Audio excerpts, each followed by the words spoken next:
Bonjour et bienvenue à tous ceux qui nous rejoignent pour ce temps de louange, ce temps de célébration et ce temps de partage de la parole de Dieu. Alors que nous continuons de lutter contre cette crise sanitaire et ce deuxième confinement, j'aimerais vous encourager à regarder au-delà de cette situation. Dans la Bible, dans l'Ecclésiaste, chapitre 7 au verset 14, nous pouvons lire « Au jour du bonheur, sois heureux, et au jour du malheur, réfléchis. Dieu a fait l'un comme l'autre. »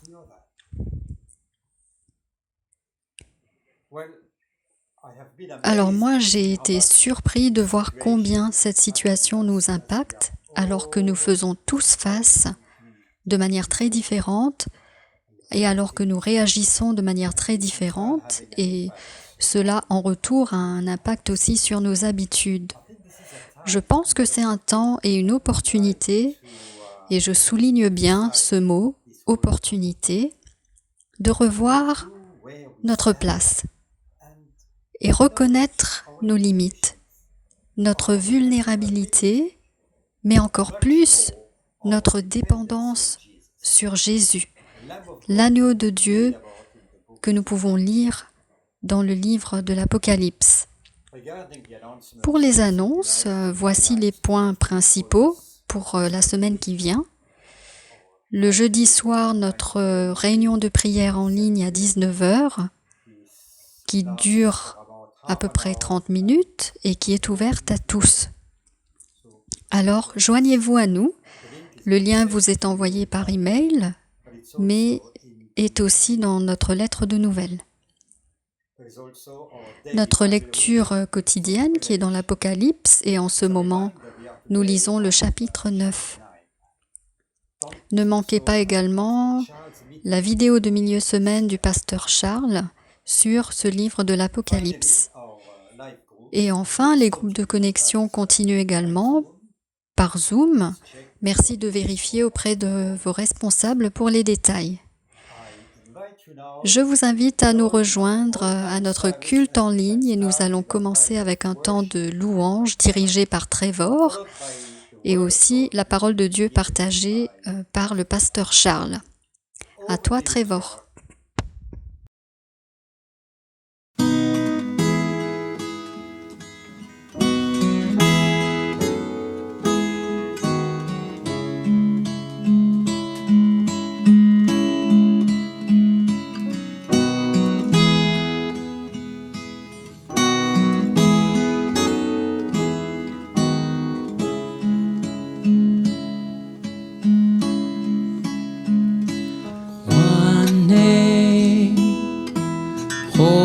Weight above them all. His fame outlasts the earth he formed. His praise resounds beyond the stars. Echoes in our hearts, the great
and see the King has come.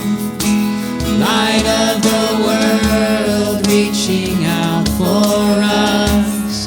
There is no other name, there is no other name. Jesus Christ our God.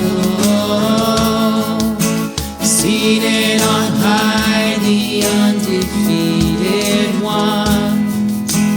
Mountains bow down as we lift him up. There is no other name, there is no other name. Jesus Christ our God. Oh, I know when all the world seems lost, behold the triumph of the cross. His power has trampled death and grave.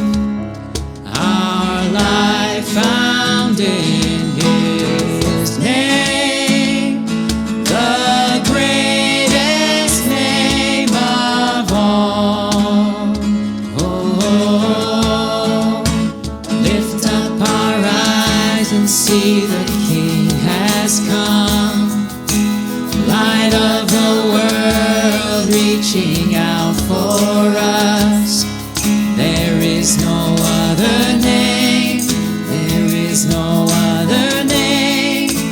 Jesus Christ our God. Oh, seated on high, the undefeated one. Mountains bow down as we lift him up. There is no other name, there is no other name. Jesus Christ our God. Oh, Jesus.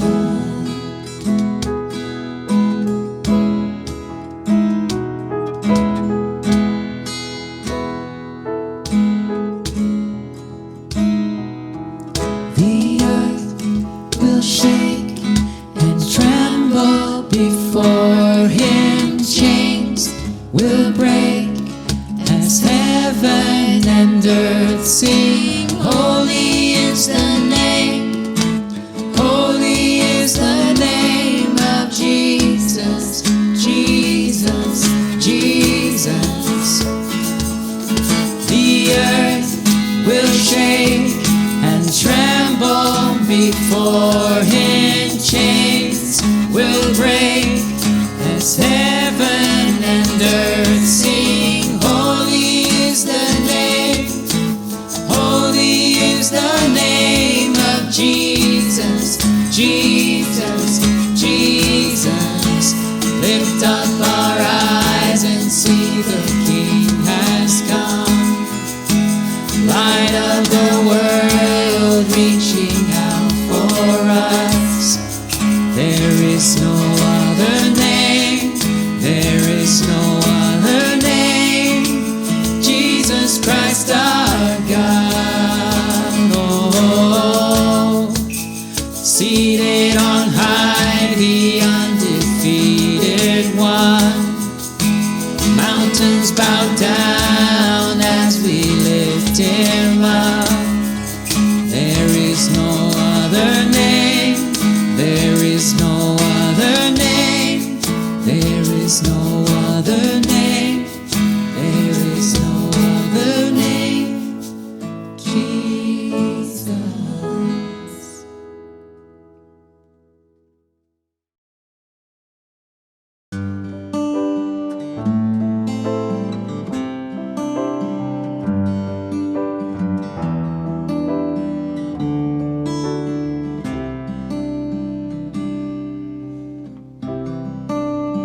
You are still my first love.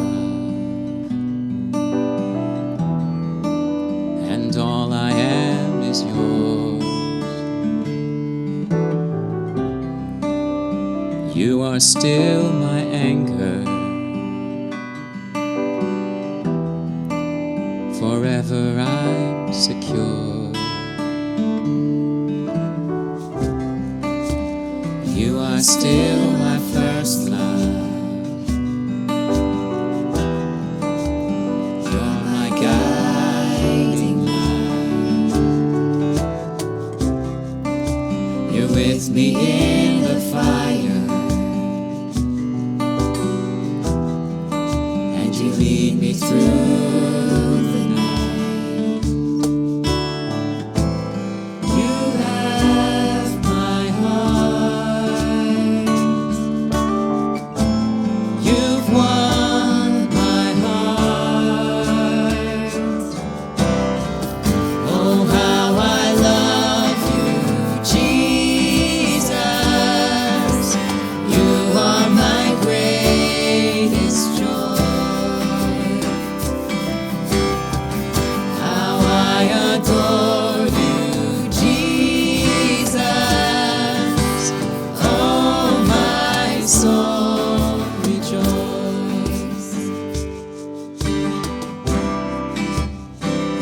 Still my first love,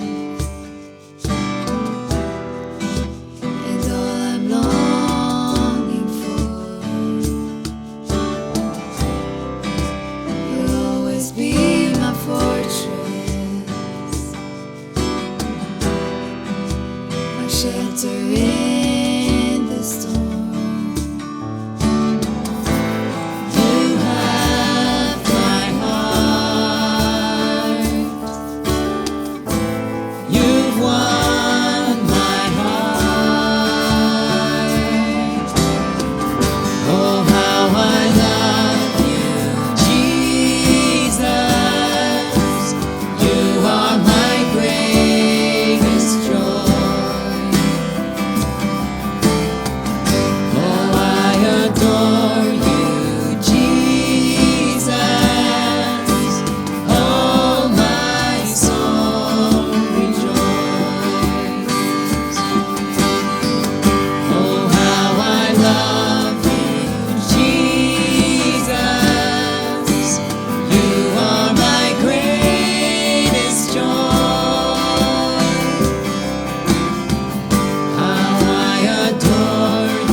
Merci Trevor de nous avoir conduits dans la louange et merci aussi à toute l'équipe qui intervient pour ce culte en ligne. Aujourd'hui, nous allons étudier ensemble Apocalypse 2. Et là, je me trouve à côté de ce lac et les bateaux sur ce lac me rappellent une histoire de mon enfance. En fait, mon père et moi voulions essayer le voile alors que nous n'étions pas des experts et finalement c'était une expérience ratée. Nous étions donc dans notre voilier sur ce très grand lac et le vent nous poussait tout le temps dans la mauvaise direction. Et nous ne pouvions même pas faire demi-tour et finalement le vent nous a poussés vers des marécages. Et il faut savoir qu'en Floride, dans ces marécages, il y a des serpents venimeux et des alligators. Alors cela aurait pu être très dangereux. Mais c'était quand même difficile parce qu'on s'éloignait tout le temps. Quand nous lisons Apocalypse chapitre 2, versets 1 à 7, à propos de l'église d'Éphèse, nous voyons que cette église était aussi à la dérive. Et le danger que nous découvrons, c'est de nous éloigner de notre passion, de l'essentiel et de notre premier amour. Nous allons donc l'étudier ensemble dans la parole et allons d'abord prier. Père Céleste, conduis-nous dans ta parole et ouvre nos cœurs pour que nous puissions la comprendre alors que nous te louons aujourd'hui. Dans le nom de Jésus. Amen. Alors nous allons lire ensemble Apocalypse chapitre 2 du verset 1 au verset 6. Et au début nous lisons « Écrit à l'ange de l'église d'Éphèse. Voici ce que dit celui qui tient les 7 étoiles dans sa main droite, celui qui marche au milieu des 7 chandeliers d'or. Je connais tes œuvres, ton travail et ta persévérance. Je sais que tu ne peux supporter les méchants, que tu as éprouvé ceux qui se disent apôtres et qui ne le sont pas, et que tu les as trouvés menteurs, que tu as de la persévérance, que tu as souffert à cause de mon nom, et que tu ne t'es point lassé. Et au verset 4, « Mais ce que j'ai contre toi, c'est que tu as abandonné ton premier amour. Souviens-toi donc d'où tu es tombé, repens-toi et pratique tes premières œuvres, sinon je viendrai à toi et j'ôterai ton chandelier de sa place, à moins que tu ne te repentes. Tu as pourtant ceci, c'est que tu hais les œuvres des Nicolaïtes, œuvres que je hais aussi. » En fait, c'est une lettre pour nous tous, ce message adressé à l'église d'Éphèse. Et tous ces messages adressés aux 7 églises forment le livre de l'Apocalypse. Et c'est un message avant tout adressé à ces églises locales, donc en Asie mineure, que nous appelons aujourd'hui la Turquie. Alors quand nous lisons ces lettres, nous devons les lire comme ceux qui avaient un message à apporter à ces églises qui existaient réellement dans le 1er siècle. Il est aussi important de comprendre que ces messages sont adressés finalement à des églises similaires d'aujourd'hui. Nous pouvons appliquer ces messages à nos églises, nous pouvons les lire, nous pouvons apprendre et nous pouvons grandir alors que nous les étudions ensemble. C'est aussi un message pour chacun d'entre nous individuellement, parce que nous avons beaucoup à apprendre. Il y a aussi des questions intéressantes qui sont soulevées. Par exemple, est-ce que chaque église représente une époque spécifique dans l'histoire? Donc il y a ces interprétations, même si ce n'est pas explicite dans le livre de l'Apocalypse. Mais je pense que ce que nous devons surtout voir, c'est quel est le message qui nous est apporté. Et on peut aussi noter la structure de chaque message. Donc on a la localisation de l'église, le nom de l'église, donc c'était principalement des églises côtières, et aussi parfois des éloges, des affirmations, des réprimandes, des exhortations, et enfin une promesse. Et si nous regardons de près cette église d'Éphèse et ce message, nous voyons qu'il y a des éloges, qu'il y a des affirmations, mais aussi des réprimandes, parce que cette Église s'était éloignée de ses premières œuvres et des choses les plus importantes, donc de leur premier amour, comme nous l'avons lu. Et Jésus leur dit, « C'est ce que j'ai contre toi. » Et c'est vraiment le message de Jésus-Christ qui leur est destiné. Et en lisant cela, nous devons reconnaître que le fait que nous pouvons dériver est bien réel. Tout comme mon père et moi, quand j'étais petit, étions poussés par le vent sur notre voilier.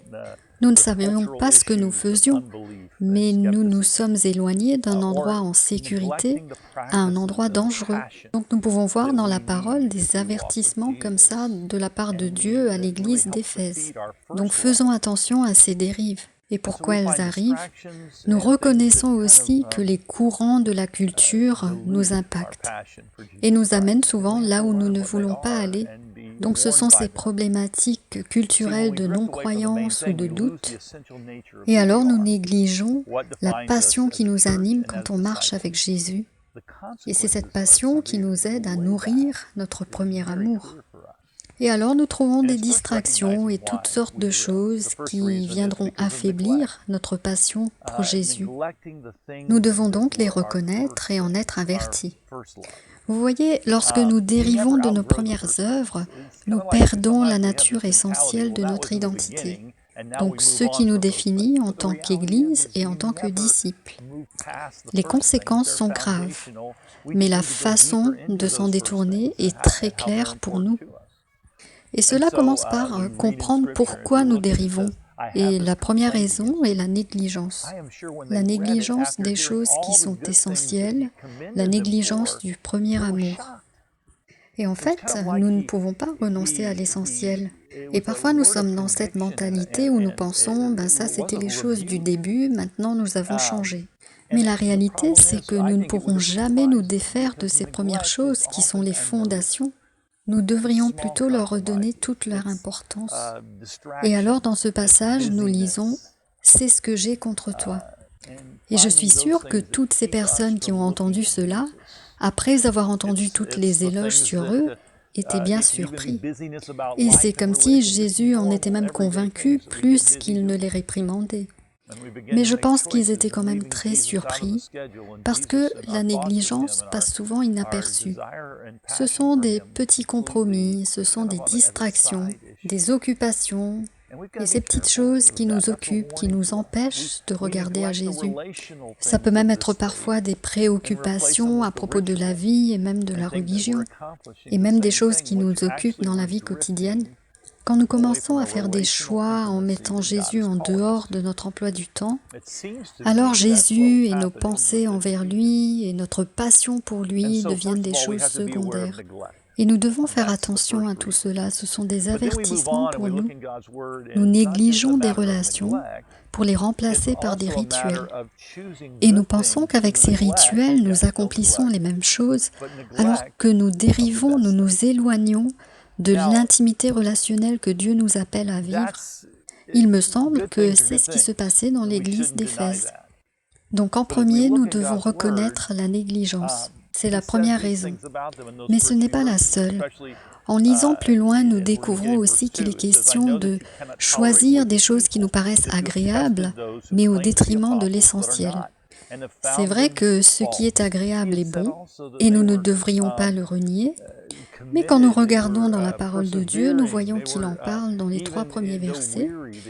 Et au verset 2, il dit « Je sais que tu ne peux supporter les méchants, que tu as éprouvé ceux qui se disent apôtres et qui ne le sont pas, et que tu les as trouvés menteurs. » Mais il avait aussi dit d'eux qu'ils étaient engagés, qu'ils étaient persévérants, qu'ils continuaient même d'œuvrer malgré la lassitude, et qu'ils s'attachaient à la vérité.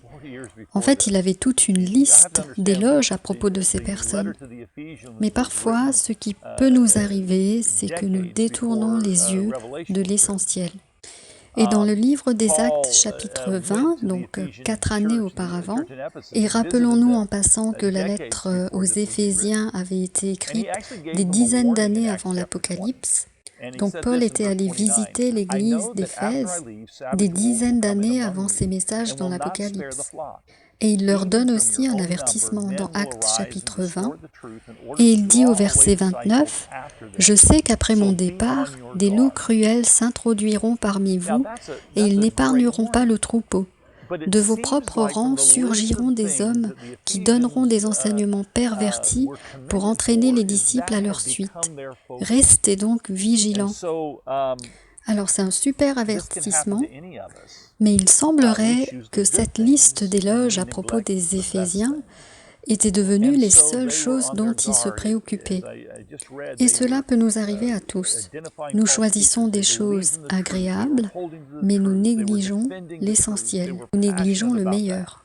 Alors, comme nous l'avons lu, ils étaient vigilants, ils croyaient en la vérité, ils s'attachaient à la vérité, ils défendaient la vérité et en étaient passionnés. Ils étaient vigilants.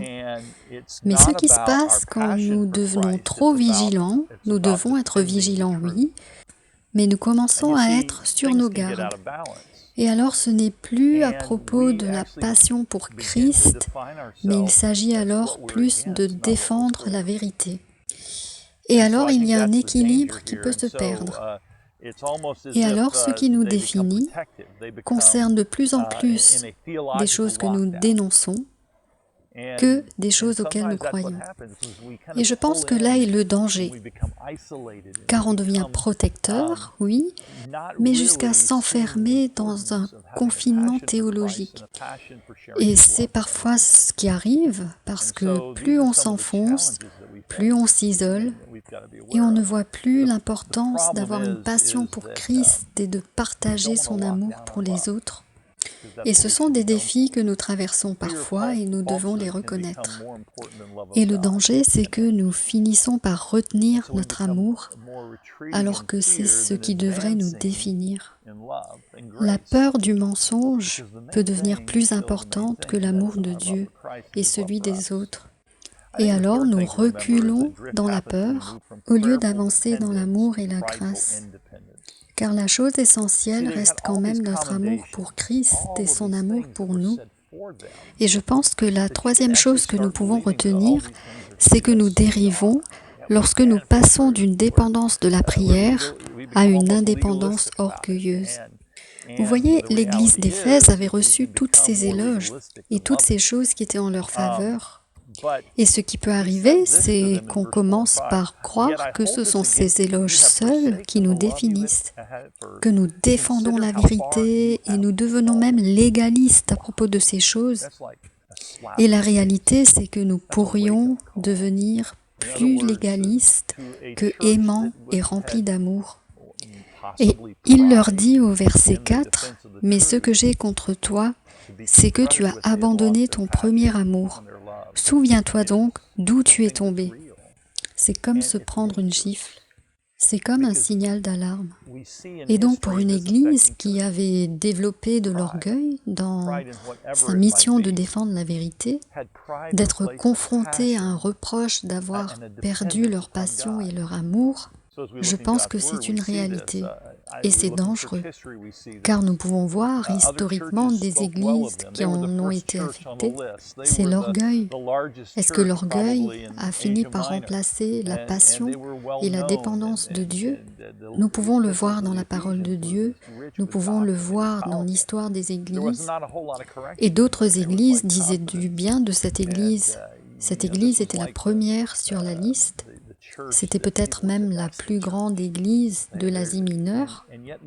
Et c'était une église connue, et l'épître aux Éphésiens était tellement riche en doctrine et elle est puissante.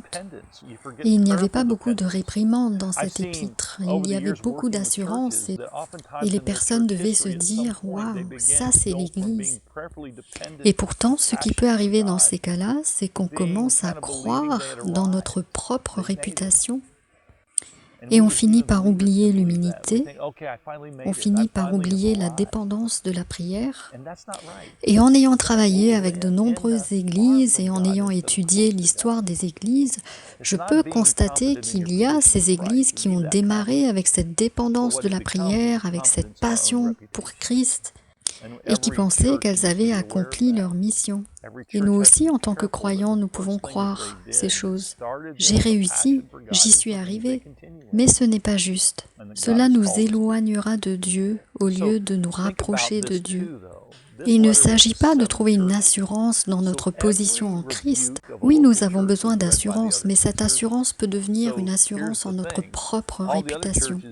Et chaque Église devrait reconnaître ces choses. Et chaque Église devrait faire attention à cela et veiller à ce que les premières œuvres qu'elle faisait avec passion pour Christ devraient encore être les œuvres qu'elles font aujourd'hui avec la même passion. C'est l'appel de Dieu pour nous. Et rappelons-nous quand même que cette lettre a été adressée à 7 églises. Ce qui fait que chaque réprimande à une des églises était lue par les 6 autres églises.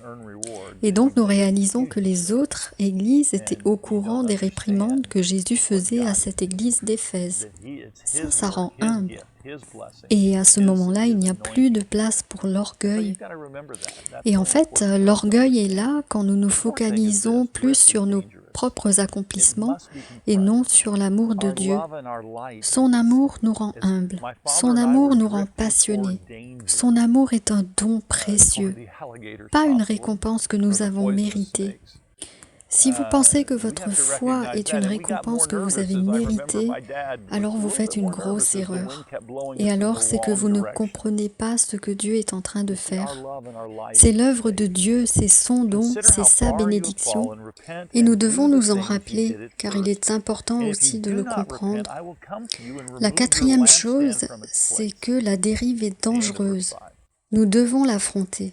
Notre amour et notre lumière sont en danger. Sur notre voilier, mon père et moi étions en train de dériver vers le danger, peut-être même vers des alligators ou des serpents venimeux. Et je me rappelle que mon père était de plus en plus tendu et moins rassuré quand le vent continuait de nous emmener dans la mauvaise direction. Vous voyez, notre amour et notre lumière sont en danger. Et dans le verset 5, nous lisons « Souviens-toi donc d'où tu es tombé, repens-toi et pratique tes premières œuvres. Sinon je viendrai à toi et j'enlèverai ton chandelier de sa place. » Le chandelier était leur lumière, le chandelier définissait cette Église. L'identité et l'importance de chaque Église est dans sa mission. L'Église n'est pas là juste pour exister, elle est là pour faire briller la lumière de l'Évangile. Et l'image que nous avons là avec cette dérive, c'est de voir la lumière de l'Église être enlevée, en tant que son témoin et en tant que sa vie. Et on peut aussi l'interpréter comme l'Église qui cesse d'exister. Et si chaque Église avait cette mentalité de penser que c'est ce qui nous fait Église, c'est notre témoin. La mission et le but de chaque disciple est d'être un témoin pour Christ. Et donc ce que Jésus disait à cette Église d'Éphèse, c'est que ce qui la définissait en tant qu'Église et ce qui apportait la lumière dans cette Église, c'était l'amour. L'amour définit l'Église. Et nous pouvons aussi garder en tête que les églises qui sont trop occupées, les églises qui sont trop chargées, ou alors les églises sympas, ne font pas d'elles des églises saines. Les églises saines sont celles qui sont remplies d'amour. Et quand nous sommes une église remplie d'amour, nous avons identifié l'amour de Christ pour nous. Il y a beaucoup de choses à faire, mais peu d'entre elles sont vraiment importantes.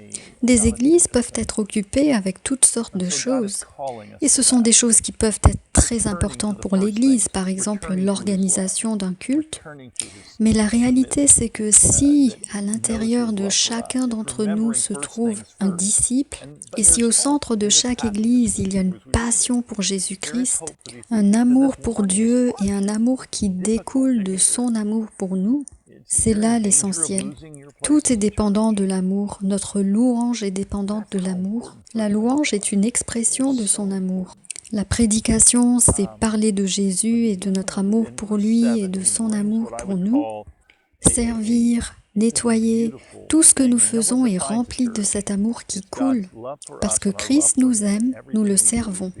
Et cela alors devient une passion plus qu'une corvée ou quelque chose de non essentiel. C'est ce à quoi Dieu nous appelle. Nous nous tournons aux premières œuvres, nous nous tournons vers son amour, nous nous tournons vers cette connaissance de son amour pour nous. Nous nous rappelons des premières choses, des choses essentielles avant tout. Et dans ce passage que nous lisons, nous voyons qu'il y a aussi de l'espoir. Il y a de l'espoir pour les Éphésiens parce que cet avertissement est dur à entendre.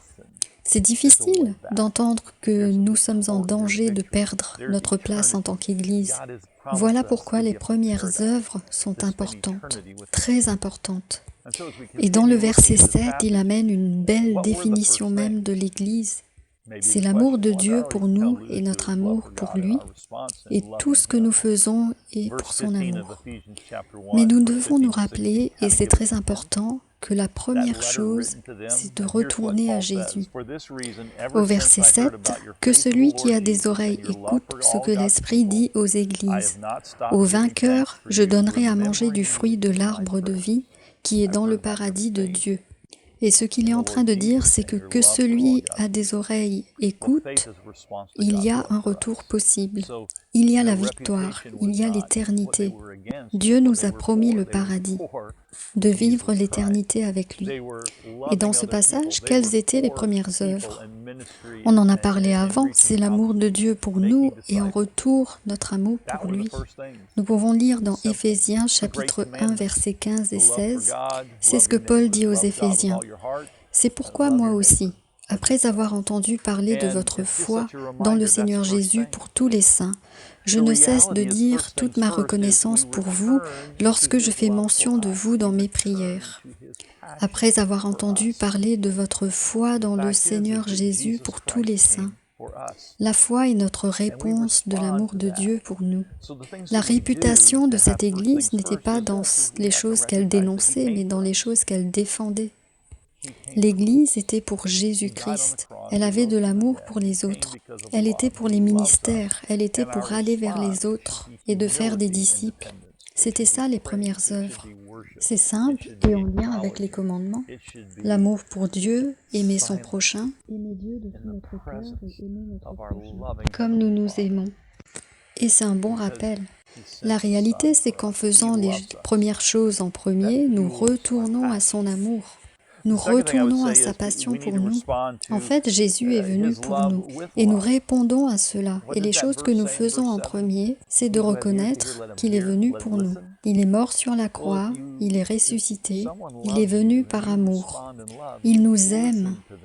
Et notre réponse devrait être l'humilité et la dépendance, la louange, l'adoration, la reconnaissance, le silence en présence de notre Père Céleste, parce qu'il a envoyé son Fils pour nous, il nous aime. C'est ce qui nourrit notre passion. La deuxième chose, c'est que nous devons répondre à son amour avec amour. Et le verset 7 qui dit que celui qui a des oreilles écoute. Si quelqu'un nous aime et en réponse nous avons aussi de l'amour, nous l'écoutons. Nous donnons notre attention, nous voulons faire ce qui lui plaît. Nous voulons lui obéir, alors nous écoutons et nous attendons. Il parle de paradis, il parle d'un avenir pour nous et de l'arbre de vie, et nous savons que la promesse, c'est la vie éternelle, avec lui dans son royaume. Ce qu'il dit, c'est « Écoutez-moi maintenant et préparez-vous à vivre l'éternité avec moi », ce qui veut dire « pour toujours ». Mais commencez maintenant, chaque jour, à tout moment. Sachez que vous êtes avec moi, je suis avec vous et je vous aime et vous m'aimez. C'est ce qu'il nous appelle à faire. Une chose par exemple, c'est de lire la Bible pour découvrir des choses et non comme une corvée. C'est vrai que nous nous disciplinons à ouvrir la Bible pour la lire quotidiennement, mais quand nous lisons, comme je l'ai dit auparavant, nous la lisons comme un message qui nous est adressé. Nous devons écouter, mais prendre le temps d'écouter. La prière devrait être une conversation et non un monologue. Ce n'est pas juste moi qui parle à Dieu, c'est moi qui écoute, c'est moi qui fais silence. C'est se recueillir dans une conversation qui continue sur toute la journée. Nous avons peut-être l'habitude d'avoir cet endroit spécial pour nous mettre à part, pour prier Dieu, mais nous pouvons prier Dieu à tout moment de la journée. C'est une très bonne habitude de commencer la journée en priant Dieu. C'est une très bonne habitude de noter nos prières et de les écrire. Et il y a des choses incroyables qui vont couler de là. Cela devient notre lettre d'amour à Dieu et tout droit de notre cœur. C'est aussi à propos de reconnaître Jésus dans nos conversations avec les autres. Quelle place a Jésus dans toutes nos conversations? Combien parlons-nous de qui est Jésus pour nous? Combien parlons-nous de ce que nous avons découvert de lui et en lui, aujourd'hui, hier ou cette semaine? On peut aussi penser à des occasions qui se présentent de parler de Jésus et de qui il est pour nous, à des personnes qui ne le connaissent pas. Nous attendons ces occasions, nous prions pour ces opportunités et nous devons saisir ces opportunités. Il y a aussi le pardon, accepter les autres, la grâce, nous occuper des autres par son amour. Nous devenons une Église aimante, des personnes aimantes dans nos relations. Et Jésus dit au verset 6, « Tu as pourtant ceci, c'est que tu hais les œuvres des Nicolaïtes, œuvres que je hais aussi. » C'est un verset intéressant après toutes les éloges qu'il venait de faire avec le premier amour, et dans ce verset, c'est comme s'il les complimentait de haïr ses œuvres. Mais nous devons le lire avec beaucoup d'attention. Il ne parle pas de détester les Nicolaïtes, mais il parle de détester leurs œuvres et ne pas reproduire ce qu'ils font. C'est cette phrase aussi que nous connaissons peut-être. Nous n'aimons pas le péché, mais aimons le pécheur. C'est un bon rappel pour nous. Et Dieu nous appelle à cela. Alors je vais vous raconter la fin de notre histoire de voilier avec mon père et moi. Alors que nous nous dirigions vers ces marécages, ma mère nous regardait de loin. Et mon père et moi avons levé la tête alors que nous étions en train de lutter contre ces vents. Et alors nous avons vu cette barque arriver et ma mère était dans cette barque en train de ramer vers nous pour venir nous sauver, son mari et son fils. Cela nous a rendus très humbles, mon père et moi. Mais ce qu'elle a fait avait beaucoup de signification parce qu'elle le faisait par amour pour nous. Et la barque que vous pouvez voir sur l'image est la même, elle a été retouchée un petit peu. C'est dans cette barque qu'elle est venue vers nous, sans moteur. Elle est venue vers nous pour nous sauver. On s'est éloigné des marécages et elle nous a ramenés vers les rives. C'était grâce à ma mère et son amour. Je pense que cette barque doit avoir plus de 70 ans maintenant. Mais c'est la barque qui nous a sauvés. Jésus est venu pour nous. Et lui nous a sauvés par la croix. Et il l'a fait par son amour et par sa grâce et sa compassion envers nous. Père Céleste, merci pour ta bénédiction. Protège-nous de la dérive, que nous puissions te suivre au nom de Jésus. Je veux vous encourager aujourd'hui, faites attention à cette dérive et n'oubliez pas l'essentiel, les premières œuvres. Dieu vous aime. Et notre réponse, c'est de l'aimer et de permettre à notre passion de grandir, alors que nous découvrons son grand amour pour nous. Que Dieu vous bénisse. God loves you, and your response is to love Him and allow your passion to grow as you discover His great love for you. God bless you. Bon courage en Christ. À bientôt.